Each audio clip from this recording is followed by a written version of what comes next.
좋은 아침입니다. 오늘은 사도행전 18장 9절로 11절 말씀 함께 대하겠습니다. 그런데 어느 날 밤에 환상 가운데 주님께서 바울에게 말씀하셨다. 무서워하지 말아라. 잠자코 있지 말라. 끊임없이 말하여 하라. 내가 너와 함께 있으니 아무도 너에게 손을 대어 해하지 못할 것이다. 이 도시에는 나의 백성이 많다. 바울은 그들 가운데서 하나님의 말씀을 가르치면서 1년 6개월 동안 머물렀다. 사도행전 18장의 시작은 1년 반 동안 고린도에 있으면서 하나님이 바울에게 부어주신 은혜가 있음을 우리는 살펴볼 수 있습니다.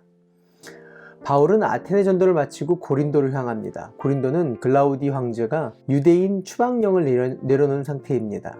그로 인해서 로마에서 고린도로 옮겨간 많은 유대인들이 고린도 지역에 있었습니다. 더욱이 고린도 지역은 무역으로 활발한 지역이었기 때문에 당시에 50만이라는 큰 인구가 함께 살고 있었습니다. 사실 사도 바울의 마음에는 고린도 전도가 부담이었습니다. 왜냐하면 여전히 아테네의 전도가 그의 마음속에 남아 있었고 그를 위축하고 있었기 때문에 그렇습니다. 그 사실을 9절에 보면 이렇게 기록합니다. 환상 중에 주의 음성이 나타나서 제일 먼저 하신 말씀은 두려워하지 말아라 라고 말씀하시는 겁니다. 사실 바울은 어떠한 위험과 고초, 어려움도 두려워하는 사람이 아니었습니다. 그러나 아테네에서 철학과 우상으로 가득했던 그들을 보면서 그의 마음이 위축되었고 또 연이어 고린도라는 큰 도시 앞에서 세상의 힘에 위축된 그의 마음을 보게 되는 것입니다. 그때 주님이 이렇게 위로하시는 겁니다. 무서워하지 말아라. 잠자코 있지 말고 끊임없이 말하여라. 내가 너와 함께하고 있으니 아무도 너에게 손을 대어서 해할 사람이 없다. 그리고 이 도시에는 여전히 내 백성이 많다. 또한 한 가지 더 은혜가 있습니다. 그것은 믿음의 동역자들이 함께 했다라는 것입니다. 고린도에 들어서면서 만난 브리스길라와 아굴라, 또 마케도니아에서 돌아온 실라와 디모데, 더불어 기꺼이 자기의 집을 내어준 유스도도 함께 만나게 됩니다.